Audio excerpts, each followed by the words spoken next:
real shit. Fuck the dealing. Fuck real steal shit. Fuck yeah. I'm Jake. I'm Tom. And we are VIMTV, Velocities in Music, the best kept secret in music reviews. Now, it's very cold. It is cold. Just gonna throw that out there. It's, you know, November. It's cold for November.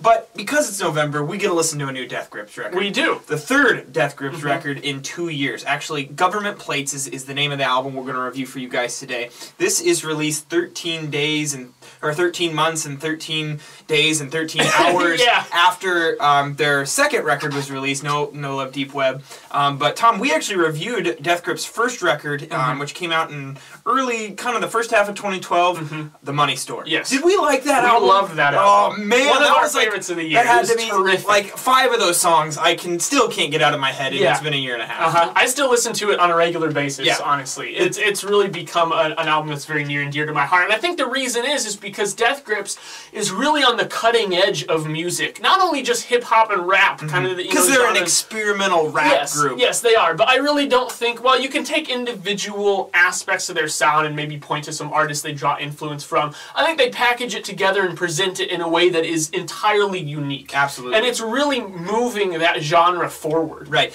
absolutely. And the vocalist, I mean, like half of the allure of The Money Store was this vocalist who just like, he's screaming, he's chanting. I mean, it was just like, it like revived something inside of you, this primal rage or urge to like just shout and you know, proclaim things. And that whole vibe just made The Money Store such a fun album. Now, we did not review No Love Deep Web, but Tom, you went and listened to that album. Yeah, I did, and I liked it. I mean, this is just a band that, well, first off, they're very difficult to really get into it and bite at. Our wives hate them. Oh, absolutely, yeah. They love it when we put on Death Grips. So. But we have a good time. Yeah, we do. But all of their albums that I've listened to, I never liked them at first, and I always come around to really enjoy them. Very true. The Money Store was no different. No Love Deep Web, I haven't given quite as much time as Government Plates or The Money Store since we've reviewed those two. But what I hear in their sound is just this slow kind of de-evolution where the entire style breaks down into this madness. And Government Plates is kind of the pinnacle of that. To me, Government Plates is the most experimental album. Definitely. The first thing that I noticed is you have all sorts of electronic melodies, lots of tempo changes, but most of all, those vocals that I was talking about a little bit ago, they're just less present on this album. This album probably has like 25% of the vocal content presented on The Money Store. And that actually does affect your listening experience, because this doesn't even feel like a rap album whatsoever. It really doesn't. It feels more like an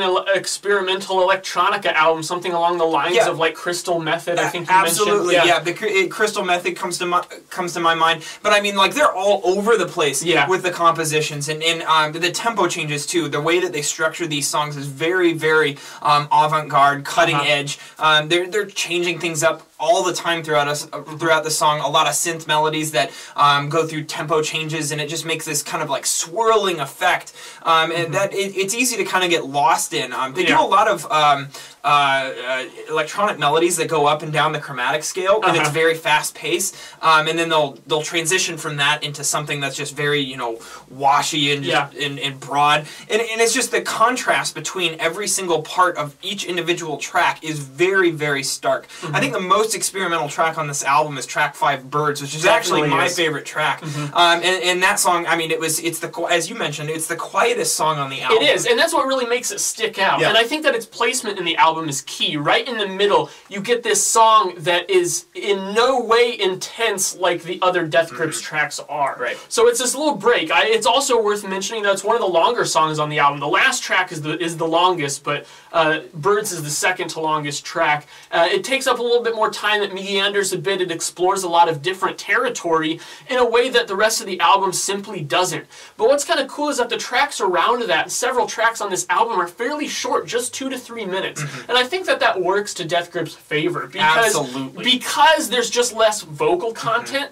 you can't have longer tracks like Hacker from the Money Store because that was dominated by vocals. Since they just kind of have maybe these sampled vocals that are repeated a lot, going along, focusing more on the big beats and those melodies, the electronic like synth melodies, then you wouldn't want that to drag on for too long. They get the idea out there, they pull it back, and then the songs that are longer are the ones that feature the vocals a little bit more. Absolutely. I mean, they're so focused on this disjointed sound that they're presenting that if they were to take that idea and make a bunch of super long tracks out of it, it would actually be really hard to follow along with the album. Keeping the idea more trimmed down to a manageable time frame allows this album to have a lot of fluidity. The listening experience grew on me the more I listened to it. I actually listened to this again this morning because I just wanted to. As Tom said, Death Grip's albums grow on you over time, and Government Plates was no different. Now, I like the direction that I like the fact that these guys are willing to experiment to the point that you can't even really honestly consider this a rap album anymore.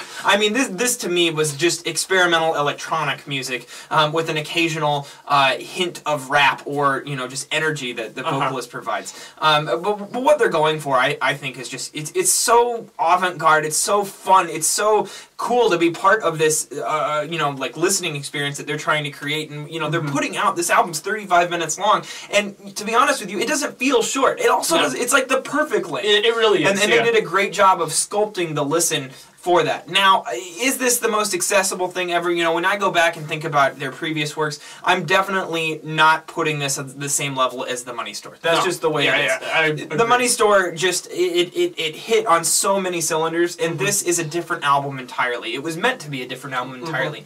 Is it as good? Well, I guess that's it depends on what you're looking for. I still think this Government Plates has a ton of really good qualities, but it doesn't have that legendary status that I think The Money Store already has in my mind. I totally agree. This album has a lot to offer, and I enjoy it. It is something that, as you mentioned, I just find I want to listen to because there is that allure to it. But at the same time, there's not as much to sink your teeth into here. There's not as much content. There are a lot of great ideas, but they're not necessarily fleshed out in a way that makes it the best thing ever. But still, these guys, they are true innovators, and I can't wait to see what they do in the future. And another downside is to having such a reduction in vocal content is also the reduction in lyrical content as well. True. I mean, the lyrics are always been such an experimental part of their music, and that's also part of the allure. You just get less exposure to that here. Exactly, because not only do the vocals bring the intensity and the rhythm in the vocals themselves, but the lyrics give a message and they provide context for the song. Yep. What are you going on this album? I'm going 78. Okay, I'm going to go a little higher than what I said earlier, because when I think about the big picture of this as a straight-through listen, this is a really fluid listen, and that's something I value really highly. So I'm going to go 75 on this. All right, cool. So, 77 from Velocities in Music, that is the mark, that is the tip of the bell curve. It means it's a solid album, and you guys should go out, check out Government Plates, and let us know what your thoughts were at www.velocitiesinmusic.com or youtube.com/velocitiesinmusic. As always, follow us on Twitter, like us on Facebook, let us know what albums you'd like to see us review on this channel. I'm Jake. I'm Tom. And we are VIMTV, moving music critique forward. I got the bluebird, it my job.